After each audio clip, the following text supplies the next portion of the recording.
Rain lashed against the black marble of the gravestone, but the woman kneeling in the mud didn't seem to notice. She was shivering, her cheap coat soaked through, clutching the cold stone as if it were a lifeline. Standing in the shadows, Vittorio Moretti, the most feared man in the city, watched her. His hand hovered over the Glock 19 beneath his tailored jacket. He didn't know her. He didn't trust her. But just as he stepped forward to end her life for disrespecting his family, he heard her desperate whisper cut through the storm. "I'm sorry, Maria. I'm so sorry I couldn't save you." Vittorio froze. The gun lowered. And in that moment, everything he thought he knew about his mother's murder changed forever. The sky over Chicago was the color of a bruised plum, hanging low and heavy over the intricate iron gates of St. Jude's Cemetery. It was a private place, reserved for the city's old money, and, unofficially, for the families who operated in the shadows. Vittorio Moretti stepped out of his armored Rolls-Royce Phantom, waving off his driver, Enzo. "Wait here," Vittorio commanded, his voice low and gravelly. "I go to her alone, like always." Enzo nodded, his eyes scanning the perimeter. "Be careful, boss. The anniversary makes people bold. The Russos are still looking for an opening." Vittorio adjusted the cuffs of his bespoke Brioni suit and stepped into the biting wind. He didn't fear the Russos. He didn't fear the feds. Since the death of his mother, Maria Moretti, 2 years ago, Vittorio had systematically dismantled every threat to the Moretti empire. He had turned his heart into a fortress of ice, ruling the underworld with a brutality that made grown men tremble. But today, he wasn't a Don. He was a son. He walked the familiar gravel path toward the family mausoleum. The rain began to fall, first as a mist, then as a relentless downpour. He didn't use an umbrella. He felt he deserved the cold. It was penance for failing to protect the only woman who had ever loved him unconditionally. As the mausoleum came into view, a grand structure of white marble and weeping angels, Vittorio stopped dead in his tracks. Someone was there. The cemetery was supposed to be locked down.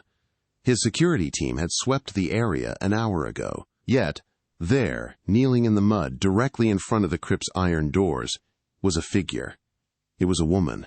She was small, framed by the massive stone angels. She wore a threadbare beige trench coat that had seen better days, and her dark hair was plastered to her skull by the rain. She was rocking back and forth, her hands pressing against the cold metal of the crypt's gate. Vittorio's instincts flared. Assassin, spy, reporter. He moved silently, the years of training taking over.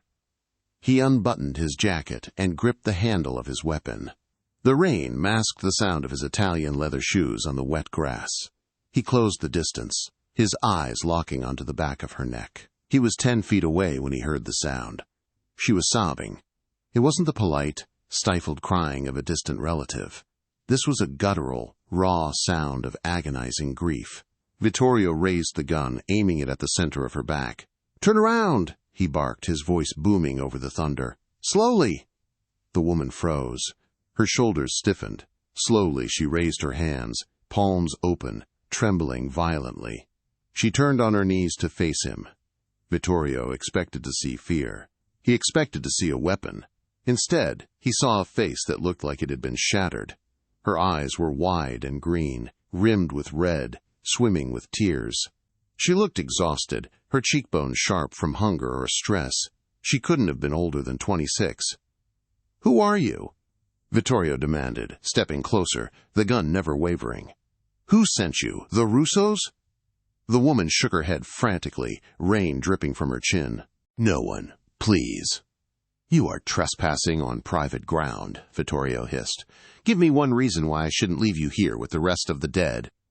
She looked at the gun, then up at his face. A flash of recognition crossed her eyes, followed by a wave of fresh sorrow. She didn't beg for her life. Instead, she looked past him, back toward the crypt where Maria Moretti lay. "I had to tell her," the woman whispered, her voice cracking. Vittorio frowned, the grip on his gun tightening. "Tell her what?" The woman slumped, her hands falling into the mud. She looked defeated, as if death would be a mercy. She whispered the words that would stop Vittorio's heart. "I'm sorry, Maria. she choked out, looking at the stone. "I'm sorry I couldn't save you. I tried. God, I tried." The air left Vittorio's lungs. Save her? The official report said his mother had died of a sudden aneurysm while shopping in Milan. It had been quick, painless. Or so he had been told by the family doctor, Dr. Eris. Vittorio stepped forward, grabbing the woman by the collar of her soaked coat and hauling her to her feet.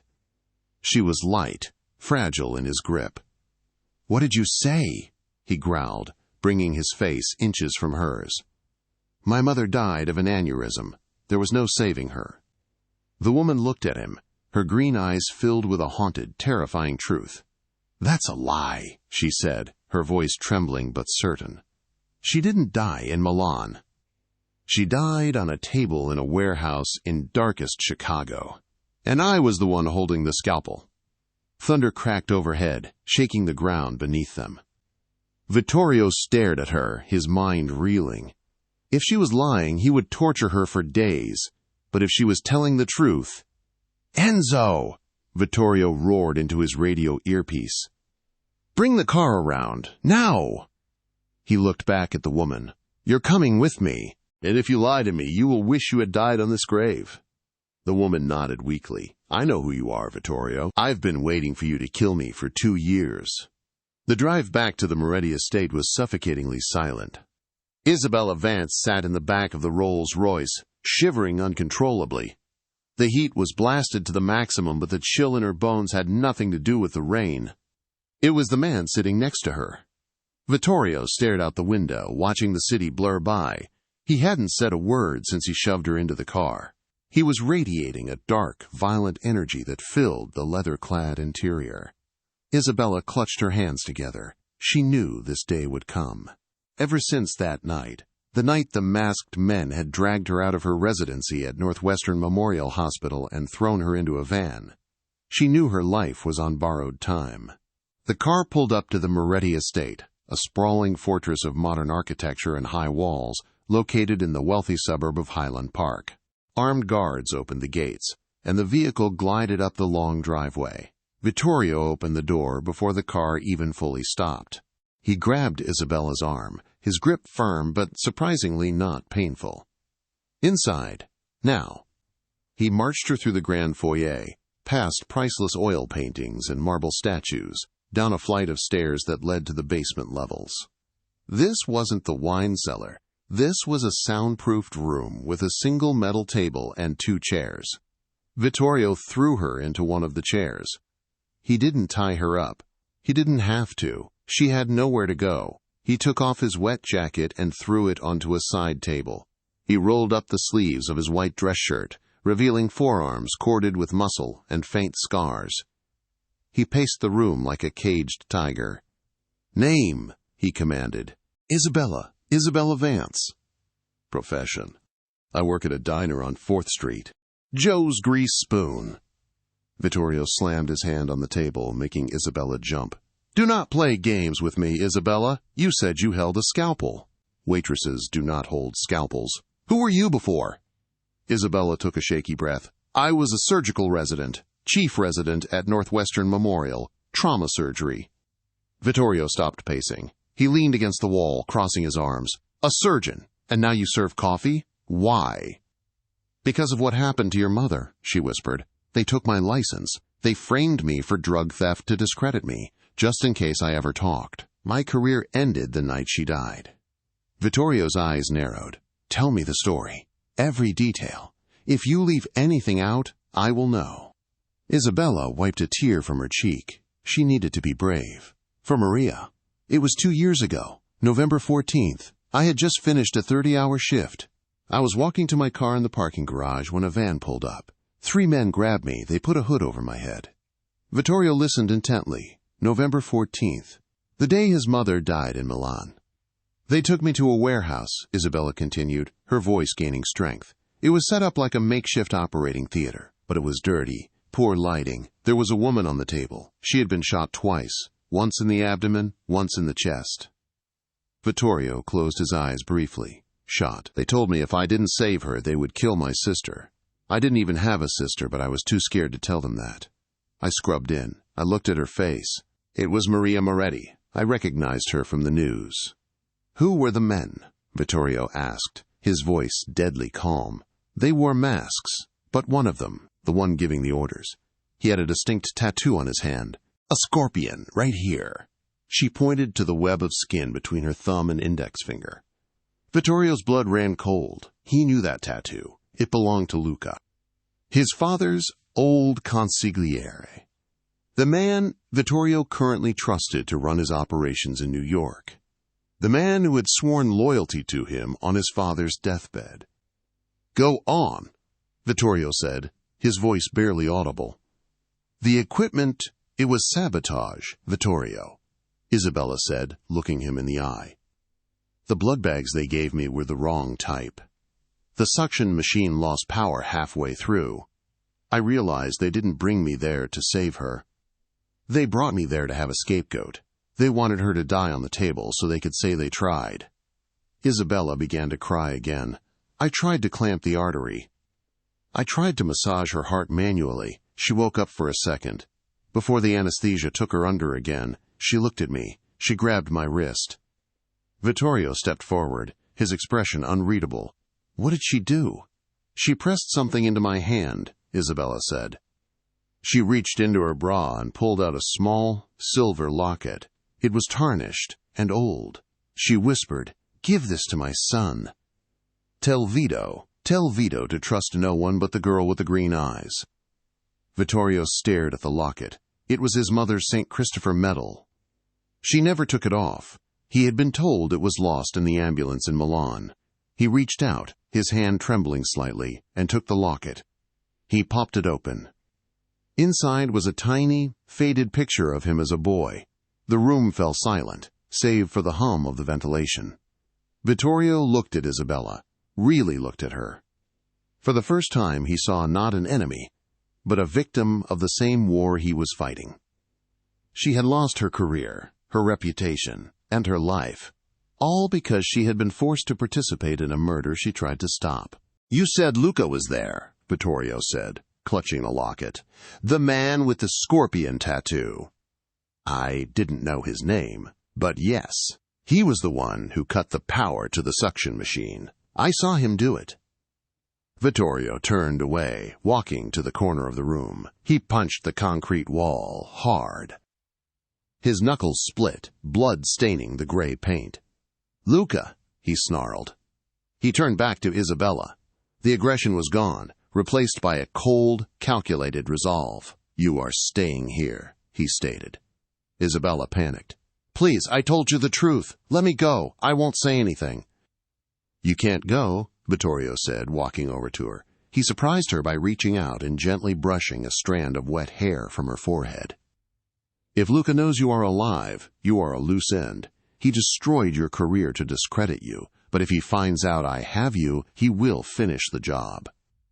"So what happens now?" she asked, her voice small. Vittorio's eyes darkened. Now we burn them all down. But first you need dry clothes. You look like a drowned rat." He moved to the door and opened it. "Enzo!" The large, bald guard appeared instantly. "Boss?" "Take Miss Vance to the guest wing. Get the maids to find her something to wear. Feed her. And put 2 men on her door.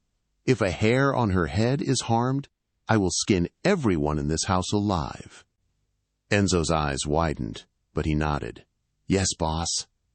As Isabella stood up, her legs wobbly, she looked at Vittorio one last time. "Why do you believe me? Just because of the locket?"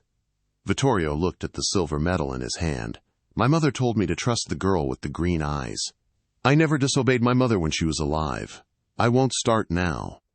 As Isabella was led away, Vittorio walked to his desk and picked up his phone. He dialed a number. "Luca," Vittorio said, his voice smooth as silk. "How is New York?"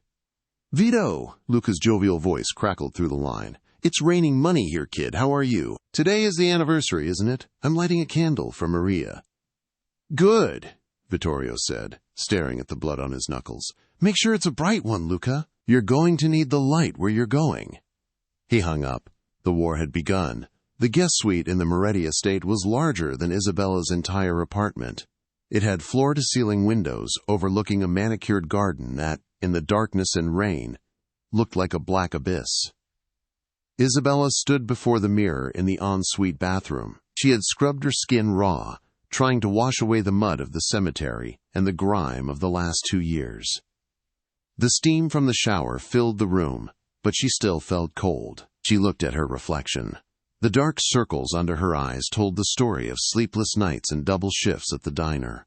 The hollows of her cheeks spoke of skipped meals. But the eyes, those green eyes Maria Moretti had trusted, burned with a new fire. It was the fire of survival. There was a knock on the door. It wasn't a request. It was a notification. Vittorio entered. He had changed out of his wetsuit into casual wear, a black cashmere sweater and dark trousers, but he looked no less dangerous. He carried a tray with 2 glasses and a bottle of amber liquid. "Whiskey," he said, setting the tray on a marble side table. "Rare. Expensive. It helps with the shock."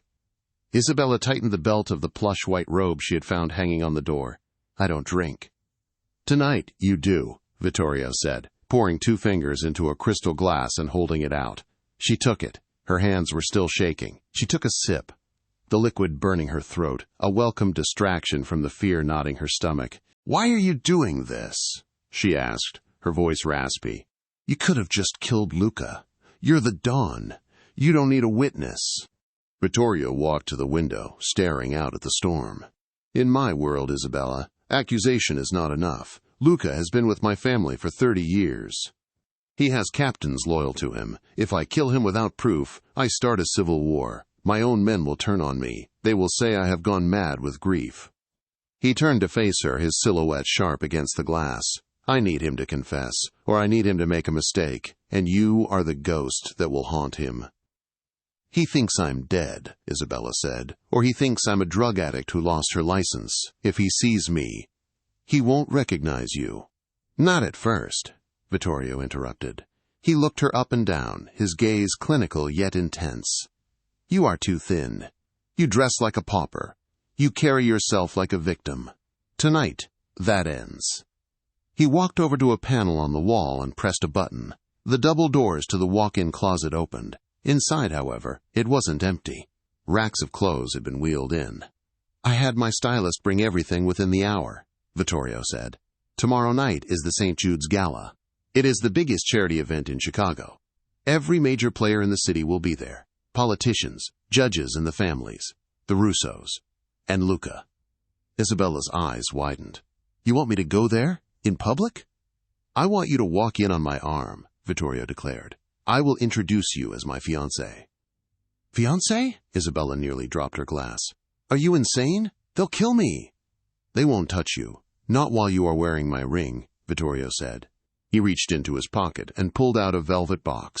Inside sat a diamond the size of a quail's egg, set in platinum. "This belonged to my grandmother. It is a symbol. It says you are under the protection of the high table. If Luca sees you, he will be confused. He will be terrified. He will wonder how the surgeon he destroyed is now the future Mrs. Moretti."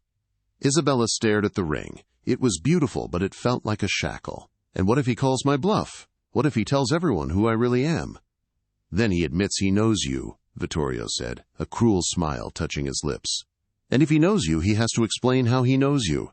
He can't say he met you at the hospital, because he has no business there. He can't say he met you at the diner. The only way he knows you is from that warehouse." Isabella realized the brilliance of the trap. It was psychological warfare. "I'm not an actress, Vittorio. I'm a doctor." Vittorio stepped closer, invading her personal space. The scent of sandalwood and rain clung to him. He reached out and tilted her chin up. "You are a survivor, Isabella. You survived the warehouse. You survived 2 years of poverty. You survived me pointing a gun at your back." His thumb brushed her cheekbone, a touch that was surprisingly gentle. "You don't need to act. You just need to look at him with those eyes and let him see his own sins reflected in them." He dropped his hand. "Get some sleep. Tomorrow we turn you into a queen." Isabella watched him leave. She looked at the ring in the box, then at the whiskey. She downed the rest of the glass in one gulp. The next morning was a blur of activity. A team of 3 women descended on the guest suite. They waxed, polished, painted, and styled. Isabella felt like a doll being assembled. When they were finished, she didn't recognize herself. Her dark hair, usually tied back in a messy bun, cascaded in glossy waves down her back. Her makeup was flawless, highlighting the striking green of her eyes and the fullness of her lips, making her look fierce and ethereal. Then came the dress. It was emerald green silk, custom-fitted. It hugged every curve she had, slid high up the thigh, with a plunging neckline that was daring but elegant. It was a dress meant to command attention. When she walked down the grand staircase that evening, Vittorio was waiting at the bottom. He was wearing a black tuxedo, tailored to perfection. He was on the phone, barking orders in Italian, but when he heard her footsteps, he stopped. He hung up the phone, without saying goodbye to the person on the other end. Vittorio watched her descend. He had seen beautiful women. He had dated supermodels and heiresses. But none of them had the quiet, tragic grace that Isabella possessed. She looked like a weapon sheathed in silk. He extended his hand as she reached the bottom step. "Bellissima," he murmured. "Beautiful." Isabella took his hand. It was warm and callous. "I feel like an imposter," she whispered. "Good," Vittorio said, pulling her close. "Keep that fear. Use it. It makes you sharp." He slid the massive diamond ring onto her finger. It fit perfectly. "From this moment until we leave that party, you are Isabella Moretti in spirit. You look at no one but me. You speak to no one unless I allow it. And if you feel unsafe, you squeeze my arm. Understood?" "Understood," she said, her heart hammering against her ribs. "Let's go hunt," Vittorio said. The grand ballroom of the Drake Hotel was a sea of crystals, gold leaf, and hypocrisy. Under the massive chandeliers, the city's elite mingled, drinking champagne that cost more than Isabella used to make in a year. The air was thick with the scent of expensive perfume and the underlying tension of unspoken truces. This was neutral ground, but in Chicago, neutral ground was just a battlefield where the knives were hidden behind smiles. When the doors opened and the announcer called out, "Mr. Vittorio Moretti and guest," the room didn't just go quiet. It froze. Vittorio Moretti never brought guests. He never brought dates. He was the solitary wolf, the grieving son. Vittorio walked in with Isabella on his arm. His head was high, his expression bored and arrogant. Isabella matched his stride, clutching his bicep so hard her knuckles were white, though she kept a serene smile plastered on her face as he had instructed. She felt the eyes, hundreds of them, judging, assessing, envying. "Breathe," Vittorio whispered, barely moving his lips. "You own this room. They are ants." They moved through the crowd. Men stepped aside out of respect and fear. Women whispered behind their fans. "Vittorio!" a booming voice called out. Isabella froze. She knew that voice. It was the voice that had given the order to cut the power to the suction machine. She looked up. Standing near the ice sculpture was a man in his late 50s. He was thick-set, wearing a tuxedo that strained at the buttons. He had a jovial, grandfatherly face, but his eyes were like shark glass. It was Luca. Isabella's breath hitched. A wave of nausea rolled over her. She flashed back to the smell of rust and blood in the warehouse. Vittorio's hand tightened over hers, grounding her. "Steady," he murmured. Luca approached, opening his arms wide. "My boy, I didn't think you'd come. I thought you'd be mourning." "I mourned yesterday, Luca," Vittorio said, his voice smooth. "Today, I celebrate life."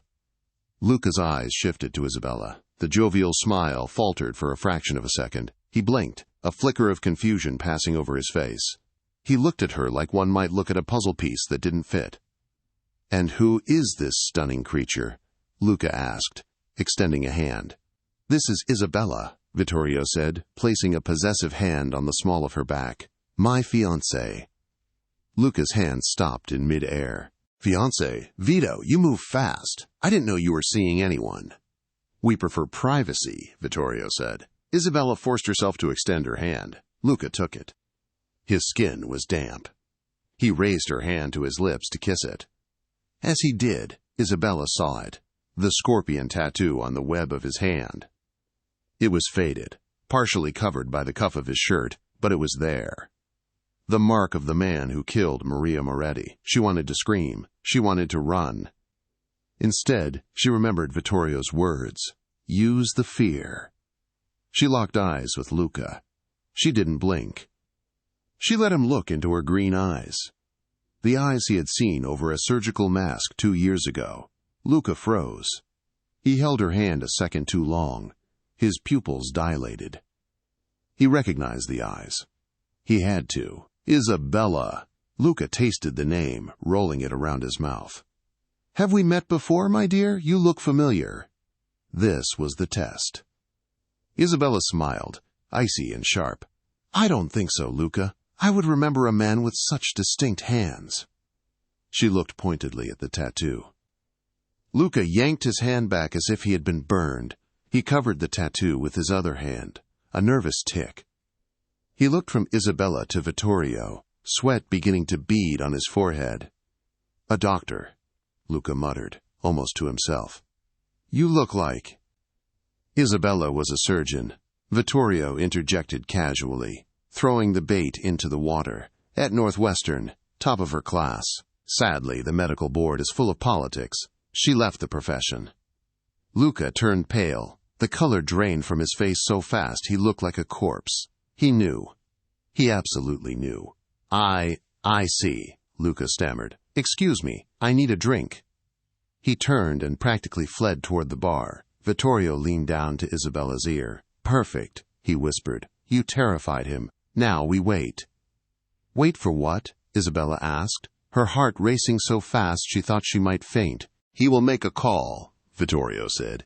He needs to check if the loose end he thought was tied up is actually standing in front of him. He will call the men he hired to dispose of you. Vittorio guided her toward a quiet corner of the ballroom, behind a massive floral arrangement. He pulled out his phone and tapped the screen. I have his phone cloned, Vittorio explained, showing her the screen. It was a live audio feed. Listen.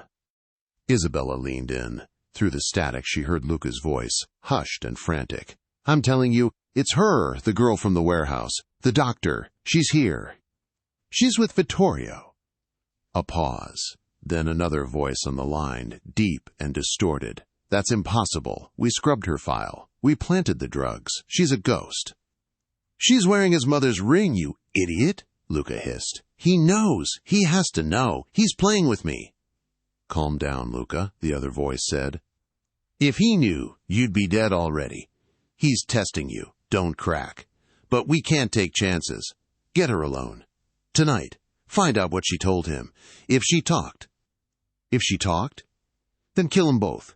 Tonight. Make it look like a hit by the Russos. I'll send the team. They are 5 minutes out. The line went dead. Vittorio pocketed the phone. His face was a mask of stone, but his eyes were burning with a terrifying rage. Who was on the phone? Isabella asked. That, Vittorio said, checking the chamber of a small pistol he had concealed in his waistband, was my Uncle Sal, my father's brother, the man who swore to protect me. Isabella gasped. Your own family. Betrayal always comes from the ones you love, Isabella. Strangers can't betray you. He looked at the exits. We have 5 minutes before a hit squad arrives. We are leaving. Leaving? But they'll follow us. Exactly, Vittorio said. I'm not going to fight them here, among civilians. I'm taking them to where I want them. He grabbed her hand. Can you drive? Yes, but... Good, because I'm going to need you to drive the Phantom like you stole it. They moved toward the kitchen exit, slipping away from the party just as the heavy wooden doors of the main entrance burst open. 4 men in trench coats entered. They weren't wearing tuxedos. They were wearing body armor. Go! Vittorio shouted, shoving Isabella through the swinging kitchen doors. As they sprinted past startled chefs and waiters, Isabella realized there was no going back. She wasn't just a witness anymore. She was a participant in a war. They burst out into the alleyway, where Enzo was waiting with the Rolls-Royce engine running. But Enzo wasn't in the driver's seat. He was on the ground, a pool of blood spreading from his head. Vittorio cursed, a string of violent Italian. He pulled his gun and fired 2 shots into the shadows, suppressing a gunman who was hiding behind a dumpster. "Get in the car!" Vittorio roared, laying down cover fire. Isabella scrambled into the driver's seat. The leather was still warm. She keyed the ignition. The V12 engine roared to life. Vittorio dived into the passenger seat, just as bullets sparked against the bulletproof glass. "Drive!" he yelled. "Take the lower Wacker drive! We need to go underground!" Isabella slammed her foot on the gas. The massive car surged forward, crushing a crate as she peeled out of the alley. "Where are we going?" she screamed, swerving to avoid a taxi.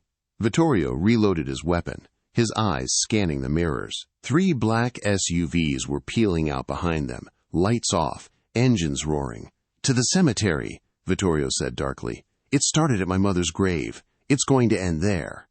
The Rolls-Royce Phantom was built for comfort, a silent sanctuary for the super-rich. But tonight, under Isabella's hands, it was a battering ram. They tore down the ramp onto Lower Wacker Drive, the subterranean artery of Chicago. It was a world of concrete pillars and dim yellow lights, a claustrophobic tunnel where GPS signals went to die. "Keep it steady!" Vittorio roared over the sound of bullets hammering the rear armor. "They are trying to shoot out the tires!" Isabella's knuckles were white on the leather steering wheel.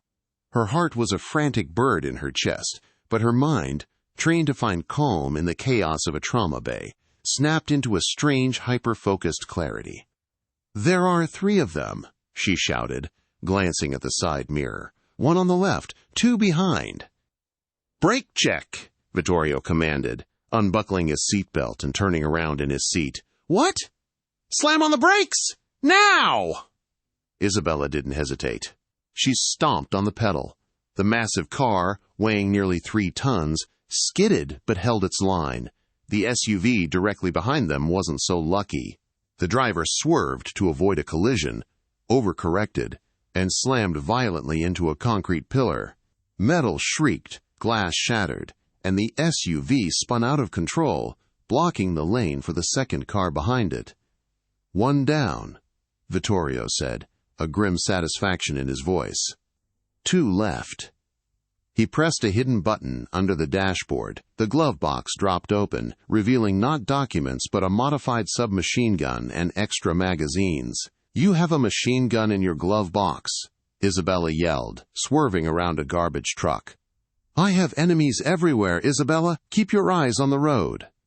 The lead pursuit vehicle, a black Cadillac Escalade, roared up beside them. The window rolled down, and a man leaned out with an assault rifle. The glass on Isabella's side spider-webbed as a spray of bullets hit it.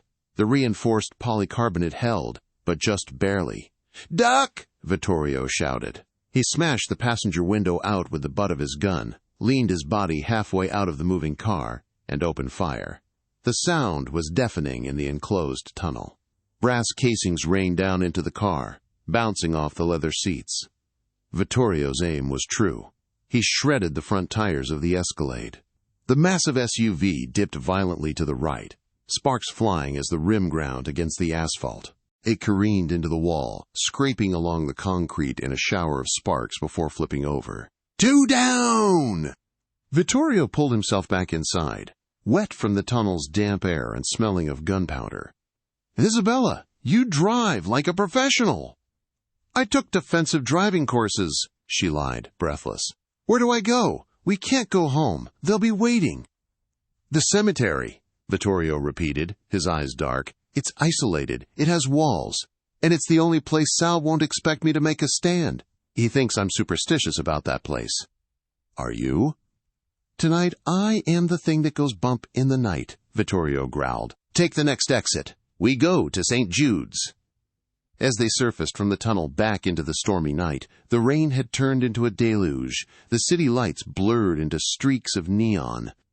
Isabella's hands were shaking now that the immediate adrenaline was fading, replaced by a cold dread.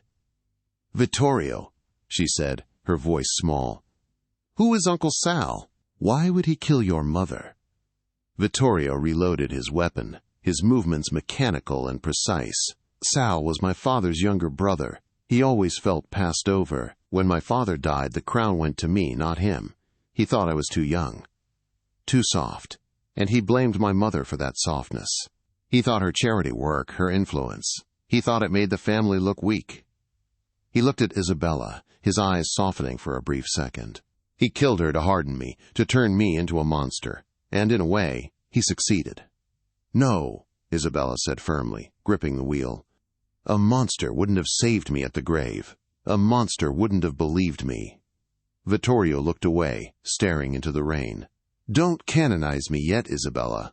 The night is not over, and before the sun rises I am going to do things that will make you wish you never met me." They reached the iron gates of St. Jude's. Vittorio hopped out, shot the lock off the chain, and swung the gates open. Isabella drove the battered Rolls-Royce through, the tires crunching on the wet gravel. They drove deep into the cemetery, past rows of silent headstones, until the silhouette of the Moretti mausoleum loomed in the darkness. "Stop here," Vittorio ordered. "Kill the lights." Isabella cut the engine. The silence that followed was heavy, broken only by the drumming of rain on the roof. "Get out," Vittorio whispered. "We moved to the mausoleum. It has stone walls 3 feet thick. It's a fortress." They ran through the mud, slipping and sliding. Vittorio kicked open the iron door of the crypt. The same door Isabella had been clinging to just 24 hours ago. Inside, it was cold and smelled of old stone and dried flowers. A single stained glass window high up let in a faint, ghostly light. In the center of the room lay 2 sarcophagi, his father's and Maria's. Vittorio moved to his mother's tomb. He placed his hand on the cold marble. "I brought you a guest, Mama," he whispered, "and I brought you justice." He turned to Isabella. "Take this." He handed her a spare pistol from his waistband. Isabella held it like it was a venomous snake. "I can't shoot people, Vittorio. I fix them. I don't break them." "If they come through that door," Vittorio said, grabbing her shoulders, "they aren't people. They are the cancer that killed my mother. You cut out the tumor, Isabella. You cut it out to save the patient. Tonight, we are the patient." Headlights swept across the stained glass window. Tires crunched on the gravel outside. Doors slammed. "They're here," Vittorio said, moving into the shadows behind a statue of an angel. "Stay low behind the sarcophagus. Do not fire until I tell you." Isabella crouched behind Maria's grave. She kissed the cold stone. "Help us," she prayed. The rain had silenced the crickets, but it couldn't mask the heavy footsteps approaching the mausoleum. There were at least 6 men. Isabella could hear the click of safeties being disengaged, the muffled commands of tactical teams. "Vittorio!" a voice boomed from outside. It was deep, raspy, and amplified by the stone acoustics. "I know you're in there, nephew. I saw the car. It's a beautiful car. A shame to ruin it." Vittorio didn't answer. He stood perfectly still in the shadows, his breathing shallow and controlled. "Come out, Vito," the voice continued. "Give us the girl. She's a loose end. She's nothing to you. Walk away and you keep the throne. You keep the money. We forget this ever happened." It was Uncle Sal. Vittorio looked at Isabella. Her eyes were wide, terrified, but she gave him a tiny, shaky nod. "Don't give me up." Vittorio stepped into the center of the mausoleum, illuminated by a flash of lightning through the window. "You killed her, Sal," Vittorio called out, his voice calm but carrying a deadly weight. "You killed Mama." "It was business, Vito," Sal shouted back. "She was poison." "She was turning you into a philanthropist, not a don. I did what I had to do to save the family." "You didn't save the family," Vittorio said, raising his submachine gun. "You buried it." "Open fire!" Sal screamed. The iron doors of the mausoleum exploded inward. Bullets chipped the marble angels, sending shards of stone flying like shrapnel. Vittorio dove behind his father's sarcophagus, returning fire. The noise was apocalyptic. The muzzle flashes lit up the crypt like a strobe light. Isabella covered her head, curling into a ball as bullets whizzed inches above her. She saw Vittorio pop up, fire a burst, and duck back down. A man screamed outside. "Flank him!" Sal yelled. "Get in there!" 2 men in tactical gear rushed the door. Vittorio took the first one down with a shot to the chest, but his gun clicked empty. He dropped the magazine, reaching for a fresh one, but the second man was already inside, raising a shotgun. Isabella didn't think. She didn't calculate. She reacted. She stood up from behind Maria's grave, holding the pistol Vittorio had given her with both hands. She aimed at the man with the shotgun. Center mass, just like anatomy class. She pulled the trigger. The gun kicked hard, hurting her wrist. The bullet caught the hitman in the shoulder, spinning him around. He dropped the shotgun, howling in pain. Vittorio used the distraction. He lunged forward, drawing a knife from his boot, and finished the man with a single, brutal motion. He looked back at Isabella, his eyes wide. Nice shot. I aimed for the subclavian artery, she stammered, adrenaline flooding her system. Reload! Vittorio tossed her a fresh magazine for a pistol, though she hadn't emptied the first one. Suddenly, a canister clattered across the floor, spewing thick, white smoke. Tear gas, Vittorio yelled. Cover your face! He grabbed Isabella and pulled her deeper into the crypt, towards a small maintenance door in the back that led to the groundskeeper's shed. They burst out into the rain, coughing and blinding. But they weren't alone. Waiting for them in the mud, surrounded by 4 more men, was Uncle Sal. Ideally, he would have been holding a cane, but tonight he held a heavy revolver. Beside him stood Luca, looking pale and terrified. End of the line, Vito, Sal said, smiling. The rain dripped off the brim of his fedora. I taught you everything you know, but I didn't teach you everything I know. Vittorio stood in front of Isabella, shielding her with his body. He was out of ammunition for the submachine gun. He had only his pistol left. Let her go, Sal, Vittorio said. This is between blood. She knows too much, Sal shrugged. Luca, finish it. Luca raised his gun, his hand trembling. He looked at Isabella. He looked at the grave behind them. I can't, Sal, Luca whimpered. It's the anniversary. It's bad luck. You coward, Sal spat. He raised his revolver and shot Luca in the head. Luca fell into the mud, dead before he hit the ground. Isabella screamed. Sal turned the gun on Vittorio. Goodbye, nephew. Bang! The shot rang out. But Vittorio didn't fall. Sal stumbled back, a look of shock on his face. He looked down at his chest. A red blossom was spreading on his white shirt. Behind Sal, emerging from the shadows of the tree line, was a figure holding a sniper rifle. It was the dead driver, Enzo. His head was bandaged, blood soaking through the gauze, but he was standing. I missed the head, Enzo grunted, racking the bolt of his rifle. My apologies, boss. Sal fell to his knees. He looked up at Vittorio, blood bubbling from his lips. You have loyal dogs, Vito. Vittorio walked over to his uncle. He stood over him, looking down with eyes devoid of pity. The rain washed the blood from Sal's shirt as fast as it flowed. I don't have dogs, Sal, Vittorio said quietly. I have family, something you never understood. Sal slumped forward, face down in the mud. The remaining 3 hired guns looked at their dead employer, then at Enzo's sniper rifle, then at Vittorio. They dropped their weapons and raised their hands. Leave, Vittorio commanded. Run. If I see you in Chicago again, I will find you. They ran into the night. The adrenaline crashed. Vittorio swayed. He dropped to one knee, clutching his side. Vittorio! Isabella rushed to him. She pulled his hand away. His shirt was soaked in blood. A stray bullet from the mausoleum fight had grazed his ribs, deeply. I'm fine, Vittorio wheezed, his face pale. Just a scratch.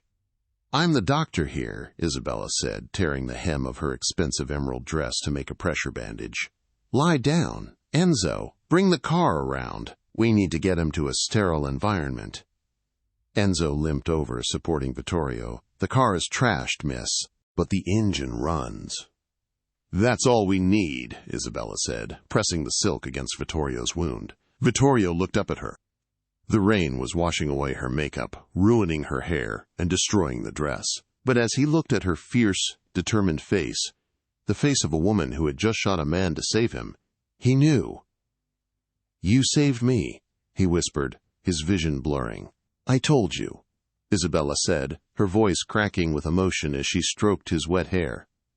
I tried to save your mother. I failed. I am not failing you." Vittorio smiled weakly before his eyes rolled back, and darkness took him. The private medical suite in the basement of the Moretti estate was a sterile sanctuary of stainless steel. It was built for nights like this, when a bullet wound couldn't be reported to the police.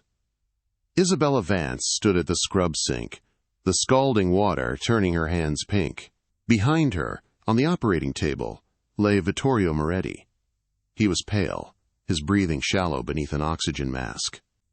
The bullet had missed his lung but nicked an intercostal artery. He was bleeding out internally. Enzo stood by the door, clutching his bandaged head. "Miss Vance," he rumbled, voice thick with fear. "Is he—" "Get out, Enzo," Isabella commanded. She wasn't the trembling girl from the rain anymore. She was Dr. Isabella Vance, trauma surgeon. "I need sterile conditions. Guard the door. If anyone tries to enter, shoot them." Enzo nodded with newfound respect and vanished. Isabella snapped on her latex gloves and looked down at Vittorio. "You trusted the girl with the green eyes," she whispered, picking up a scalpel. "Now let me do my job." For 3 hours, Isabella worked with the precision of a master. The room was silent, save for the rhythmic beeping of the monitor. She clamped the bleeder, sutured the damaged tissue, and cleaned the wound tract. Her hands, which had shaken so violently when holding the gun, were now steady as stone. When she placed the final stitch, she stepped back, exhaling a breath she felt she had been holding for 2 years. She had done it. She had saved the son, finally redeeming her failure to save the mother. Exhaustion claimed her, and she fell asleep, with her head resting on the edge of his mattress. She woke to the feeling of a thumb brushing her cheek. Isabella jerked awake to find Vittorio looking at her, his dark eyes groggy but clear. "You stayed," he rasped. "Of course I stayed," she said, checking his vitals. "You lost 2 pints of blood. You have 30 stitches in your side. Don't move, or you'll undo my masterpiece." Vittorio managed a weak smile. "So, it is true, you really are a surgeon." He pointed to a manila envelope on the bedside table. "Open it." Isabella slid the contents out. It was a letter from the Illinois Medical Board and a new medical license, reinstated with immediate effect. Tears welled in her eyes. "How?"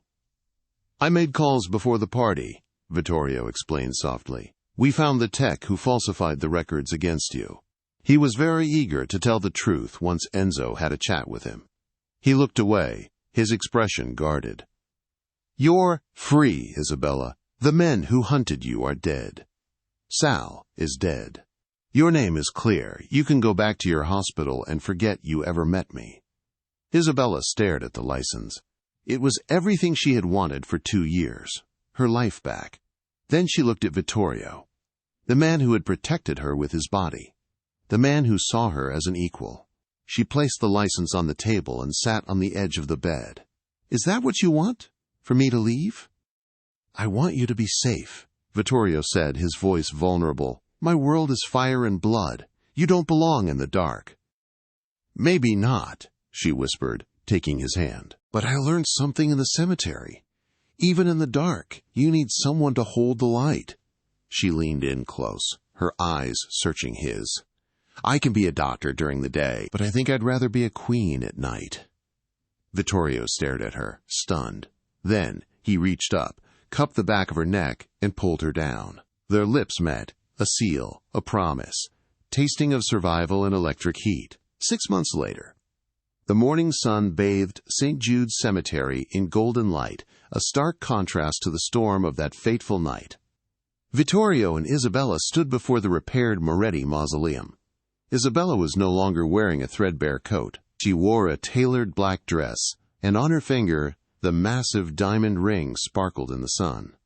This time, it wasn't a prop. "It's peaceful today," Isabella said, placing a hand on the iron gate. "It is," Vittorio agreed, looking strong and healthy beside her. "The Russos have sued for peace. The territory is secure." "And the hospital?" "They promoted me to attending surgeon," Isabella smiled, "though the chief of surgery gets nervous when my husband picks me up in an armored convoy."